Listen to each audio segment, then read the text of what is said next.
Dans la série des mésaventures qui peuvent vous arriver lorsque vous voyagez en bus à l'étranger, je vous en ai raconté deux qui me sont arrivées.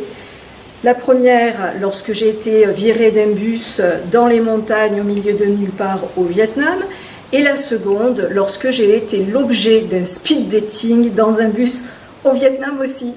Aujourd'hui, je vais vous raconter deux choses qui me sont arrivées alors que je voyageais en bus, mais qui ne sont pas de simples anecdotes et qui auraient pu assez mal tourner. Bonjour à tous, je suis Stéphanie Langlais du blog ethnotravels.com sur le voyage ethnographique au Pays Basque et en Asie. Et aujourd'hui, je vais vous donner des conseils pour vous débarrasser d'un voisin un petit peu trop collant dans un bus. Alors la première de ces histoires s'est passée en Inde. Comme je le dis très souvent, lorsque je voyage en Inde, je me sens totalement en sécurité. Alors il faut dire aussi que je voyage essentiellement dans les zones tribales. Je ne vais pas forcément dans les endroits qui sont les plus touristiques. J'ai visité Agra une fois. Une ville comme Delhi, ce n'est pas une ville dans laquelle je vais m'attarder. Je ne vais pas visiter les grands centres touristiques, ce n'est pas véritablement ce qui m'intéresse. Je ne suis d'ailleurs allée qu'une seule fois au Rajasthan, et encore c'était uniquement à Jaipur, et c'était à la fin d'un voyage, parce que j'étais invitée par une famille de locaux. J'ai donc pris le bus de Delhi jusqu'à Jaipur, et c'est vraiment la seule fois en Inde où j'ai été embêtée par quelqu'un. En l'occurrence, dans ce bus, au début, on était un petit peu nombreux. Donc, ce qui fait que sur la rangée de sièges sur laquelle j'étais assise, effectivement, nous étions un petit peu collés les uns contre les autres. En Asie, on a l'habitude, quand il y avait de la place pour 3, il y en a pour 4 ou pour 5. Donc, on se tasse et on fait comme on peut. Et en l'occurrence, j'avais à ma gauche un monsieur qui, évidemment, était collé contre moi, tout comme ma voisine de droite. On ne pouvait pas trop faire autrement. Sauf que les gens ont commencé à descendre. Donc petit à petit, le bus a fini par se vider et je me suis retrouvée seule avec ce monsieur qui était sur ma gauche. Et comme on avait une large banquette pour nous, bien évidemment, je lui ai rapidement dit de se pousser. Il n'avait pas lieu d'être collé contre moi. Il pouvait se mettre sur son siège et il n'avait plus besoin de me coller. Lorsque j'ai dit ça à cette personne, il m'a regardé, il m'a dit « Mais pourquoi ?» Je l'ai regardé, j'ai dit « Mais parce qu'il y a de la place, vous avez un siège, j'ai mon siège, vous n'avez pas besoin de vous coller contre moi. » Oui, mais enfin, pourquoi ? Et donc il a insisté, et il ne voulait pas se déplacer. Si vous avez demandé à votre voisin de bouger, qu'il y avait de la place et qu'il n'écoute pas, il ne reste plus qu'une seule solution. C'est de parler très fort et d'attirer l'attention des gens qui sont dans le bus et de montrer qu'il y a un problème et que vous n'êtes pas d'accord. Parce que si vous ne le faites pas savoir et que vous n'osez pas le ton, les gens aux alentours, non seulement ils ne vont se rendre compte de rien, et puis en plus ils vont se dire elle est consentante, elle est d'accord, elle ne dit rien. Donc vraiment, dans ce genre de situation, la seule solution, c'est vraiment de parler fort, d'être ferme et de dire clairement à la personne, maintenant vous bougez, vous avez de la place, vous vous poussez.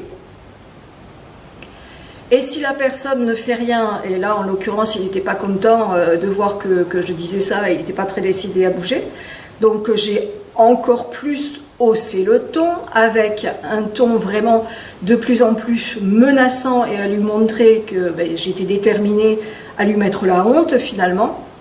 Donc la personne qui était devant nous, qui était un jeune homme, s'est retourné, il a commencé par me regarder, mais pour bien me montrer qu'il était là et que si j'avais besoin, il interviendrait. Et il a regardé mon voisin pour bien lui faire comprendre qu'il fallait qu'il bouge. Et effectivement, Mon voisin a fini par bouger. Alors il voulait continuer à discuter avec moi. Il faut vraiment être ferme dans ce genre de situation. Ne laissez aucune porte ouverte. Vous avez dit non une première fois, c'est non toujours. Même si la personne commence à vouloir à nouveau être gentille, conciliante, c'est non. Avec ce genre de personnes, il faut vraiment être ferme. Parce que si vous vous dites, bon, effectivement, le mec s'excuse, il a l'air désolé de ne pas avoir écouté, il va prendre ça pour une ouverture. Donc ne laissez pas d'ouverture. Un non, c'est un non. Point. Et donc, qu'est-ce qui s'est passé? Une fois arrivé à destination, à Jaipur, je ne savais pas exactement dans quel quartier il fallait que j'aille. J'avais l'adresse. Et donc, naturellement, je me suis dirigée vers le jeune homme qui était venu à mon secours, entre guillemets, dans le bus. Et il a regardé l'adresse et il m'a dit, c'est dans ce quartier-là que je vais. Donc, venez, on va partager un tuk-tuk ensemble. Et donc, nous sommes partis ensemble. Et quand nous sommes arrivés dans la rue où les personnes habitaient, il s'est assuré de téléphoner aux gens qui me logeaient de façon à être sûr qu'ils viennent me chercher, que j'étais en sécurité et qu'il n'allait rien m'arriver. Alors est-ce que cette personne allait véritablement dans ce quartier ou est-ce qu'il m'a dit qu'il y allait pour m'accompagner et pour être sûr que j'arrive à destination? Je ne le sais pas, mais connaissant l'hospitalité asiatique et connaissant l'hospitalité des Indiens, il faut bien vous dire que cette personne qui était dans le bus, ce n'est qu'une minorité et la plupart des gens feront tout pour vous faciliter le voyage. Donc je ne serais pas surprise que ce jeune homme soit venu spécialement dans ce quartier-là pour m'accompagner et qu'en réalité ce n'était pas sa destination.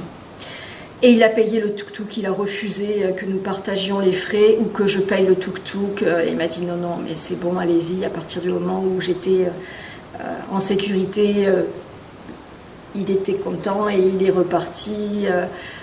Il a été vraiment adorable. Il ne m'a pas demandé mes coordonnées, rien du tout. C'était une personne qui considérait que Atiti Deo Bhavan, l'étranger est comme un dieu et on le reçoit comme un dieu en Inde. C'est la devise de l'Inde. Alors à l'opposé, il m'est arrivé une histoire un petit peu similaire lorsque j'étais au Sri Lanka. Et vous allez vite comprendre pourquoi le Sri Lanka est la seule destination que je déconseille formellement aux femmes qui voyagent seules ou même en groupe. Le Sri Lanka, pour moi, c'est une destination à boycotter absolument, vu le comportement des hommes et puis des locaux d'ailleurs, en général, lorsque vous avez un problème. Donc ce jour-là, j'étais dans un bus qui était vraiment bondé et je ne pouvais malheureusement pas m'asseoir. Donc comme beaucoup de gens, j'étais debout, je me tenais à une barre et ça allait cette fois-ci, il n'y avait pas trop de gens collés contre moi et aucun homme en tous les cas collé contre moi.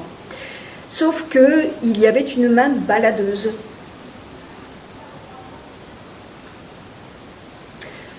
Donc une première fois, j'ai crié pour que tout le monde entende bien qu'il y avait un problème. La personne a continué. Il a fallu que je crie à plusieurs reprises. Personne n'a bougé. Et pourtant, les gens ont entendu. J'ai crié suffisamment fort pour qu'on m'entende. J'ai crié suffisamment fort pour qu'on voit qu'il y avait un problème et que je n'étais pas d'accord et que j'avais besoin d'aide. Les gens m'ont regardé. Personne n'a bougé. Au bout d'un moment, le bus a commencé un petit peu à se vider. Et à côté du chauffeur, au niveau du tableau de bord, il y avait des sièges. Et j'ai pu m'asseoir sur un de ces sièges. Et il y avait un monsieur assis à ma gauche. Et ce monsieur a commencé à discuter avec moi. Et il m'a dit, mais je vous ai entendu crier tout à l'heure, qu'est-ce qui s'est passé? De la simple curiosité. Ce monsieur, comme tous les autres, m'avait entendu crier. Ce monsieur, comme tous les autres, savait que j'avais un problème. Et ce monsieur, comme tous les autres, n'a pas bougé. Voilà comment ça se passe au Sri Lanka. Ce n'est pas la seule chose qui me soit arrivée au Sri Lanka, mais c'est très révélateur de la mentalité du Sri Lanka.